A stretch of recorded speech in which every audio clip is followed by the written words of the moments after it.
Kembali lagi dengan kami Nasrullah Arisnawan dengan NPM 12002035. Baik, di sini saya akan menjelaskan sedikit tentang materi manajemen inovatif pertemuan yang ke-14 dengan judul memperbaiki kompetensi oleh Bapak Sandi Nasruddin Wibowo SEMM. Nah, baik, selanjutnya langsung saja jenis dan kategori kompetensi atau konsep dan sejarah kompetensinya. Itu ada beberapa. Yang pertama ada yaitu Lyle Spencer dan Signer Spencer pada tahun 1993 yang artinya itu karakteristis dalam perilaku individu yang berhubungan dengan kriteria acuan efektivitas dan kinerja unggul di dalam pekerjaan atau situasi. Dua ada Michael Armstrong pada tahun 1994 yang artinya apa yang orang bawa pada suatu pekerjaan dalam bentuk tipe dan tingkat perilaku yang berbeda. Dan selanjutnya pun juga ada praktisi MSDM, ada deskripsi dari karakteritas seseorang. Dan Margaret Tell pada tahun 2003 yang menjelaskan menggambarkan dasar pengetahuan dan standar kinerja yang dipersyaratkan agar berhasil menyelesaikan pekerjaan atau memegang suatu jabatan. Selanjutnya ada NCFQ dalam Margaret Tell pada tahun 2003 itu kemampuan untuk menjalankan aktivitas dalam pekerjaan. Adapun juga training agar pada tahun 1988 kemampuan untuk menjalankan aktivitas dalam pekerjaan atau fungsi sesuatu dengan standar kerja yang diharapkan. Dan ada Michelin pada tahun 1993 artinya karakteristis dasar personal yang menjadi faktor penentu sukses tidaknya seseorang dalam mengerjakan suatu pekerjaan atau situasi. Dan terakhir itu ada SK Kepala BKN pada tahun 2003 itu menjelaskan kemampuan dan karakteristik yang dimiliki seorang pegawai negeri sipil yang berupa pengetahuan, keterampilan, dan sikap perilaku yang diperlukan dalam tugas jabatannya sehingga PNS tersebut dapat melakukan tugasnya secara profesional, efektif, dan efisien. Dan selanjutnya ada komponen kompetensi. Pertama ada motif, menggerakkan, mengarahkan, dan menyeleksi perilaku terhadap tujuan atau kegiatan tertentu. Adapun juga self concept, tahu sikap, nilai, dan citra diri seseorang. Yang ketiga ada scale, kemampuan untuk melaksanakan tugas fisik tertentu atau tugas mental tertentu.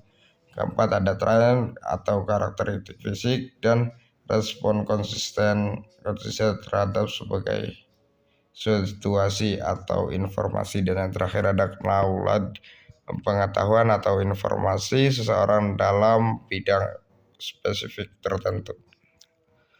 Adapun juga perlunya kompetensi diperbaiki atau determinan yang mempengaruhi atau membantu kompetensi. Yang pertama itu ada kepercayaan dan nilai, yang kedua ada keahlian keterampilan, yang ketiga ada pengalaman, yang keempat ada karakteristik personal, yang kelima ada motivasi, yang keenam ada isu emosional, yang terakhir ada kapasitas intelektual.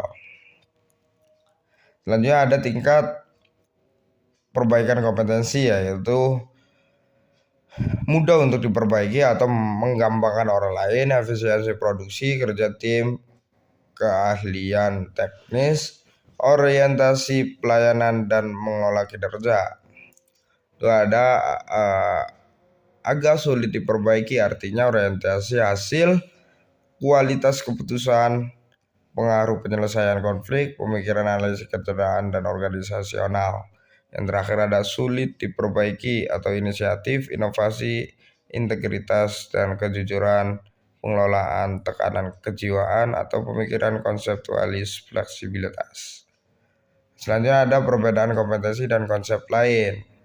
Kompetensi ini merujuk pada pendekatan perilaku-perilaku tertentu dijadikan parameter untuk mampu melaksanakan pekerjaan secara efektif, berhasil, dan unggul atau superior. Adapun komponen kompetensi terdiri dari dorongan sifat, citra diri, peran sosial, dan kemampuan. Adapun pemahaman kompetensi dalam hal pemahaman kompetensi tersebut perlu dijelaskan pengertian tentang pengetahuan, keterampilan, kemampuan, dan bakat untuk mengetahui sejauh mana perbedaan atau kesamaan dari konsep tersebut.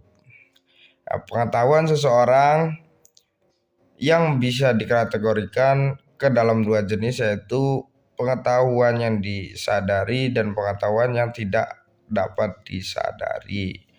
Nah, adapun keterampilan perilaku yang terkait tugas bisa dikuasai melalui latihan dan bantuan orang lain. Dan yang terakhir itu ada keterampilan perilaku, merupakan fungsi dari faktor kepribadian individu dan faktor lingkungan. Sikap dibentuk dari kombinasi pengalaman, kondisi sosial atau lingkungan, dan kepribadian. Untuk metode penilaian sendiri atau alternatif untuk desain kompetensi, yang pertama itu ada desain studi atau terbaik klasik dengan menggunakan sampel. Yang kedua ada desain studi pendek dengan panel ahli, dan yang ketiga ada studi terhadap pemegang jabatan dan pekerjaan di masa depan. Nah, untuk rancangan studi terbaik model kompetensi dengan menggunakan sampel yang terdiri dari 6 tahap.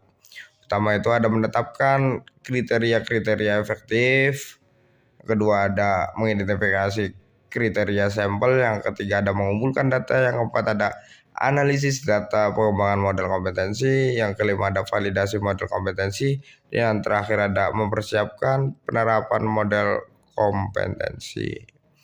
Nah, adapun tahap untuk merancang studi kompetensi itu ada beberapa. Yang pertama ada menetapkan kriteria, yang kedua ada metode pengumpulan data bervariasi, yang kedua ada mengidentifikasi kriteria sampel, yang ketiga ada metode pengumpulan data bervariasi, yang keempat analisis data dan pengembangan model, yang kelima ada validasi model kompetensi, dan yang terakhir ada mempersiapkan penerapan model kompetensi. Nah, untuk tahapan mengidentifikasi model kompetensi tersebut itu ada beberapa. Yang pertama itu menjelaskan kriteria kinerja, yang kedua ada mengidentifikasi orang untuk sampel kriteria, yang ketiga ada mengumpulkan data melalui BI atau metode lain, yang keempat ada menganalisis data dalam mengidentifikasikan kompetensi, yang kelima ada mengesahkan model kompetensi, yang terakhir ada mendesain aplikasi. Nah, untuk dimensi kompetensi menurut beberapa ahli membagi kompetensi dalam klaster atau gugus dan dimensi. Seperti Boyazi dalam William pada tahun 2002 itu ada 3 dimensi kompetensi. Yang pertama itu ada kemampuan manajemen dan tindakan. Yang kedua ada kemampuan manajemen orang. Yang ketiga kemampuan logika analitis. Nah, yang kedua ada menurut Dulwich dalam Armstrong pada tahun 1995 ada kemampuan intelektual, kemampuan interpersonal, dan kemampuan adaptabilitas. Dan yang terakhir ada Scudder dalam Williams pada tahun 2002. Ada kognitif, direksional, motivasional, pengetahuan, dan berprestasi. Untuk tabel pembagian kompetensi menurut ahli Lily Spencer dan Singer Spencer pada tahun 1993 itu ada 6. Yang pertama itu manajemen, tindakan, dan tujuan. Yang kedua ada kepemimpinan. Yang ketiga ada manajemen SDM. Yang keempat mengarahkan bawahannya. Yang kelima ada berfokus pada orang lain. Dan yang terakhir ada pengetahuan terspesialisasi. Nah, tabel pembagian kompetensi beberapa ahli BKN Badan Pegawai Negara pada tahun 2003 itu ada 2. Yang pertama itu ada kompetensi dasar dan kompetensi bidang. Nah, untuk tabel kompetensi beberapa ahli Spencer pada tahun 1993 itu ada 6. Yang pertama itu berorientasi, prestasi dan tindakan. Yang kedua ada membantu dan melayani orang lain. Yang ketiga ada kemampuan mempengaruhi dan menciptakan dampak. Yang keempat ada kemampuan manajerial. Yang kelima ada kemampuan kognisi. Yang keenam ada kemampuan efektivitas pribadi. Nah, contoh untuk kompetensi dalam SKJ